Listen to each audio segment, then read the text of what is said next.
New Mexico has a paltry 5 electoral votes. Not much to get excited about, you'd think, but it's become one of the battleground states because the last few elections have been very close. And like other battleground states, it had its share of problems with electronic voting machines. Maybe I want to vote for George Bush. John Kerry! And when the results started to come in, that's when things got strange. Judy Woodruff, help our viewers understand why we're now going back from the too close to call green column to the white column. Well, we're trying to figure all this out right now, Wolf. Apparently what has happened is that the Associated Press, they were feeding numbers into us, and then suddenly those numbers changed.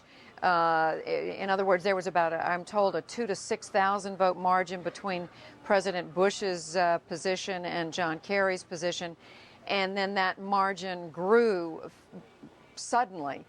Ultimately, the state went to George Bush by an official margin of around 6,000 votes. But a close look at those results had a lot of people concerned. And it was also concerning to the Green and Libertarian parties who asked for a recount, who filed for a recount of the presidential election in the state. The state canvassing board decided to ask for the entire amount of a recount, to pay for a recount up front, $1.4 million. And they asked for that to be deposited within, I think it was 3 or 4 days, which of course was not possible. That the numbers changed, and sometimes these things happen. A battle ensued against touchscreen voting. Citizen activists joined together to lobby the legislature and bring lawsuits. Eventually they won, and paper ballots became mandatory in the state. One of the leaders in that fight was a woman named Pat Lehan. And we work on a variety of issues there at the center. We actually use a model where the community shapes the work. So all kinds of issues come in. We don't bring the agenda to the community, they bring their issues to us.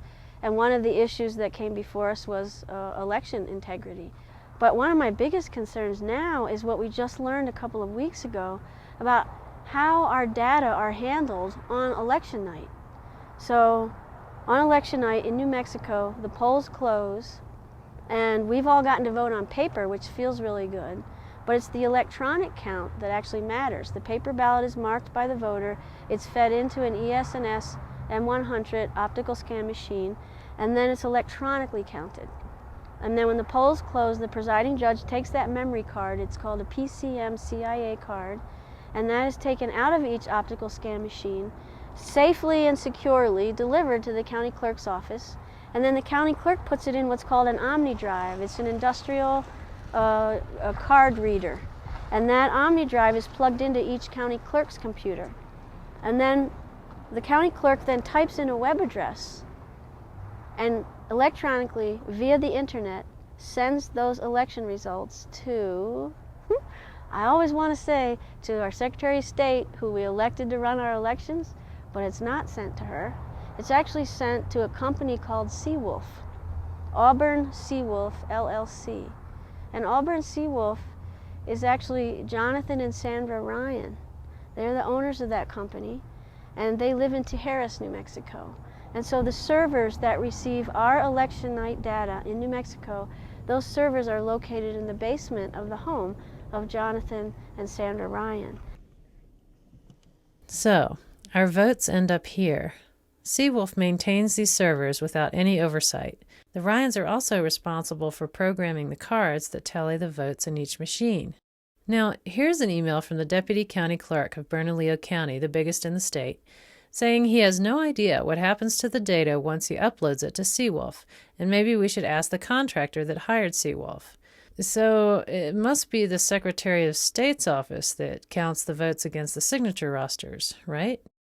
Well, here's an email from the Secretary of State saying that the county clerks do the counting. It's not completely clear what the canvassing process involves in the state. I know the county clerks are involved in it, and the Secretary of State's office is involved in that.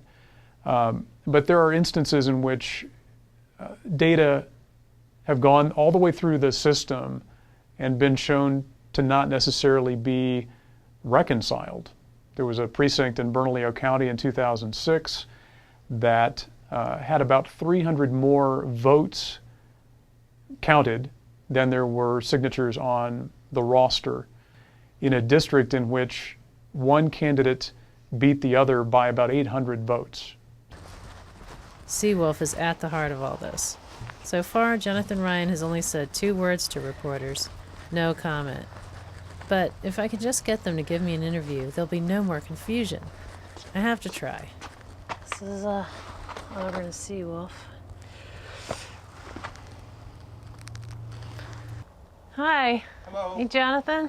Yes, can I help you? I'm here because a friend of a friend called and asked if I could help out in the run-up to the elections with doing some reporting. And I'm sorry, we have no comment. yeah, so you're enjoying your 15 minutes of fame? Not really. Yeah, I know. Well, and I just wanted to come in person because I know you haven't commented to other reporters who'd asked. But because in my experience, the people who don't comment end up looking bad, you know, and My experience is, and if you just look at the national news, anybody who does comment is going to end up looking bad. yeah, so, If you're going to end up looking bad, I'd rather do it with no comment. right, okay. I'm just trying to track the path of a vote, you know, that's my assignment, is like from registration to the election night. Secretary of State's office. Yeah, I am. But, so I was just hoping that you guys might want to, you know, say, yeah, here's where it comes to us. This is our server. This is what, no, can't talk you into it. Nope. Okay, well, I assume your camera is not home. well, it's on for audio. I'm not pointing it at you for a reason, but just in case we never got to speak again, I just wanted to at least get me trying to talk to you.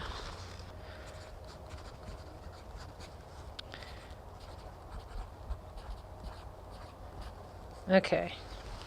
This is my cell phone. Hey. Okay. Well, good luck. I hope if anything comes up and you want to talk to me about it, don't hesitate to call. Like I say, talk to the Secretary of State's office. Yeah, I will. Yeah. Thanks. Amazingly, the Secretary of State's office is proving almost as hard to get information out of as Seawolf. We'll have more on that in part 2 of this story.